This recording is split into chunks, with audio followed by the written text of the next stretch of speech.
ونسلم على رسوله الكريم أما بعد فأعوذ بالله من الشيطان الرجيم بسم الله الرحمن الرحيم الله يجتبي من يشاء ويهدي إليه من ينيب صدق الله العظيم يا رسول الله انصر حالنا يا حبيب الله اسمع قالنا سبحان اللہ. إننا في بحر هم مغرق خذ يدينا سهل لنا أشقالنا لي حمسة أطفي بها حرب الوباء الحاكمة المصطفى والمرتضى وابراهيم والفاطمة ثم الرضا عن أبي بكر وعن عمر وعن علي وعن عثمان ذي الكرم بندائے پروردگار امت احمد علی دوستدار جاردار متابع علی مذہب حنفیہ دار ملت حضرت خلیل خاک پائے غوث اعظم سے سایہ علی سبحان اللہ. رب اشرح لي صدري ويسر لي امري واحلل عقدة من لساني يفقهوا قولي رب زدني علما رب زدنا علما إن الله وملائكته يصلون على النبي يا أيها الذين آمنوا صلوا عليه وسلموا تسليما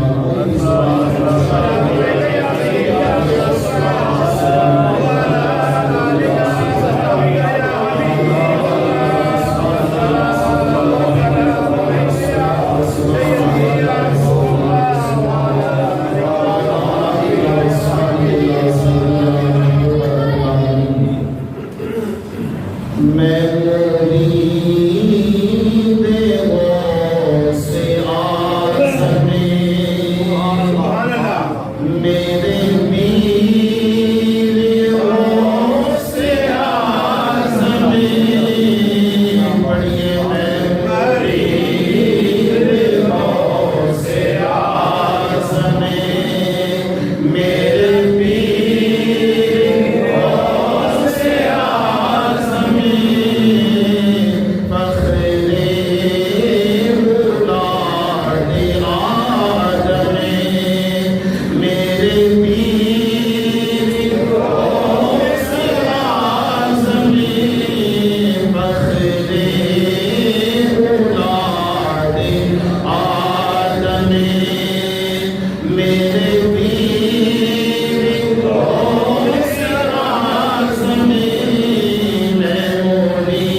عزیزان محتشم، آج کی یہ سالانہ محفل پاک بسلسلہ عرس پاک قندیل نورانی شہباز لامقامی سبحان اللہ قطب رفانی کیا بات پیران پیر حضرت سیدنا شیخ عبدالقادر جیلانی الحسین الحسین الغیلانی المعروف حضور سیدنا رسول اعظم رضی اللہ تعالی عنہ آپ کی بارگاہ عالیہ میں ہر سال کی طرح اس سال بھی ہدیہ عقیدت پیش کرتے ہیں۔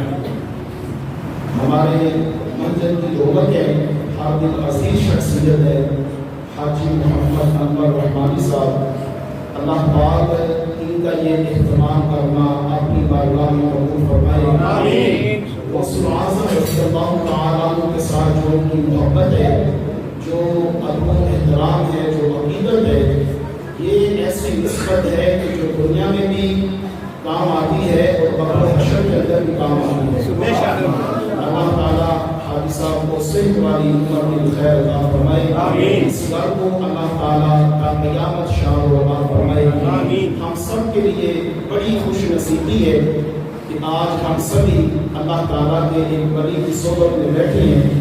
میری مراد دین طریقت، راہبر شریعت، صوفی باصفا حضرت صوفی شاہی حمید قادری، آپ جو ہے وہ ہمارے درمیان جلوہ افروز ہے، اور یہ وہ شخصیت ہے کہ جو الحمدللہ دین کا اتنا کام کر رہے ہیں کہ کئی ادارے انہوں نے بنائے، کئی مساجد انہوں نے بنائی۔ یہ ان کی عقیدت اور محبت ہے، اور جو اللہ کے ولی ہوتے ہیں وہ اسی طرح ہی ہوتے ہیں۔ سبحان اللہ۔ ان کا جینا، ان کا مرنا جو ہے جس طرح اللہ فرماتا ہے قل ان صلاتی و نسکی و محیای و مماتی للہ رب العالمین۔ اے محبوب آپ فرما دیجئے کہ بے شک میری نماز، میری قربانی، میری زندگی اور میری موت جو ہے اللہ تعالیٰ کے لیے ہے۔ جس طرح امام اہل سنت نے کہا تھا کہ زمین و زمان تمہارے لیے، مکین و مکان تمہارے لیے، چنین و چنا تمہارے لیے، بنے دو جہاں تمہارے لیے، دہن میں زبان تمہارے لیے، بدن میں ہے جان تمہارے لیے، ہم آئے یہاں تمہارے لیے، اٹھے بھی وہاں تمہارے لیے۔ تاجدار ختم نبوت زندہ باد، تاجدار ختم نبوت زندہ باد، تاجدار ختم نبوت زندہ باد، زندہ باد۔ اللہ تعالیٰ نے بندے چنے ہوتے ہیں کہ اللہ تعالیٰ نے جن بندوں سے کام لینا ہوتا ہے ان کی زندگی کا مشن یہ ہوتا ہے کہ انہوں نے ہر وقت جو ہے اللہ تعالیٰ کے دین اسلام کی اشاعت کے لیے اپنی زندگیاں وقف کی ہوتی ہیں۔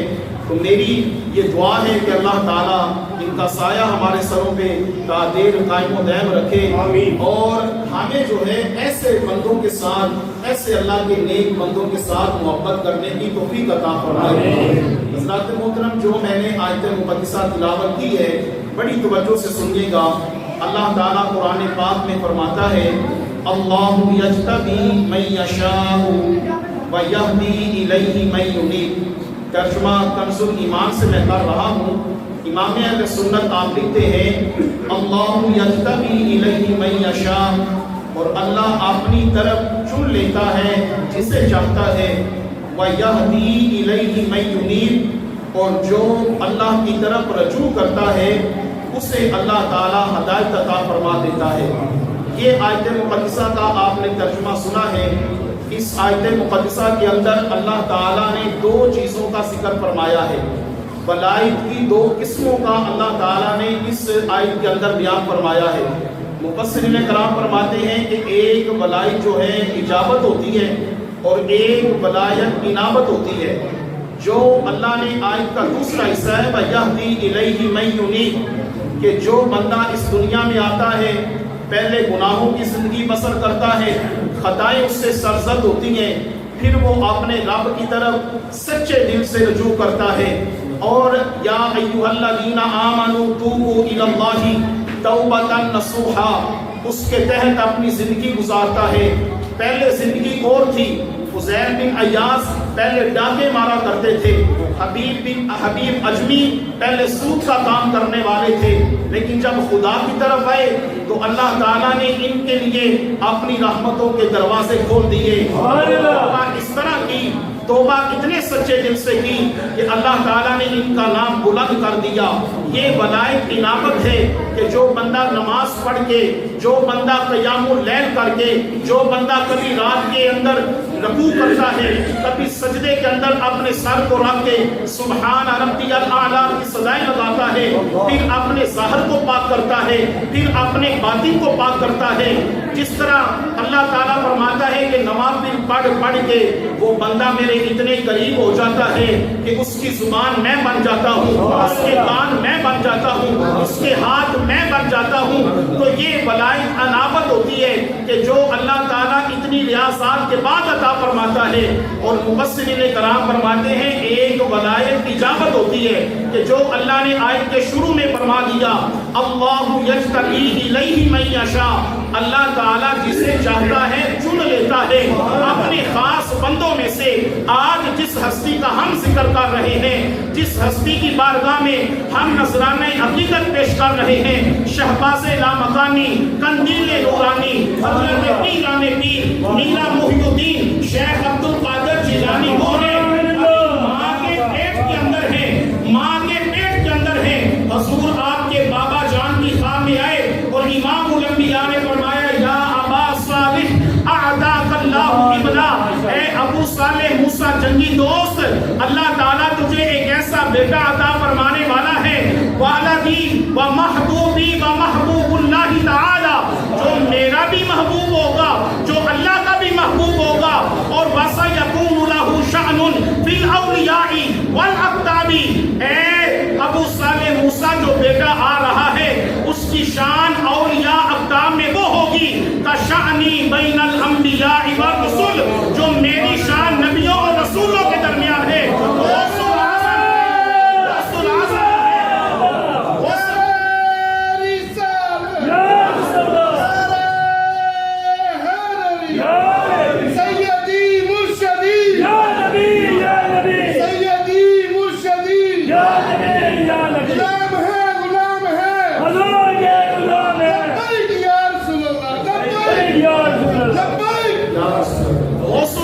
نمازیں پڑھ کے ولی نہیں بنے، غوث الاعظم ریاضات کر کے ولی نہیں بنے، غوث الاعظم ابھی ماں کے پیٹ میں ہے، رب تعالیٰ نے اس وقت آپ کو مادر ذات ولی بنا کے بھیجا ہے۔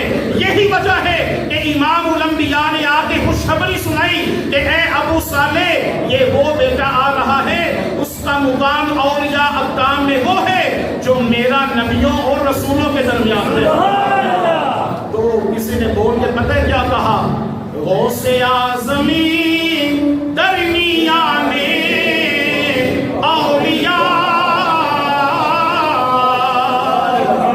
غوث اعظمی درمیان اولیاء، جو محمدی درمیان انبیاء۔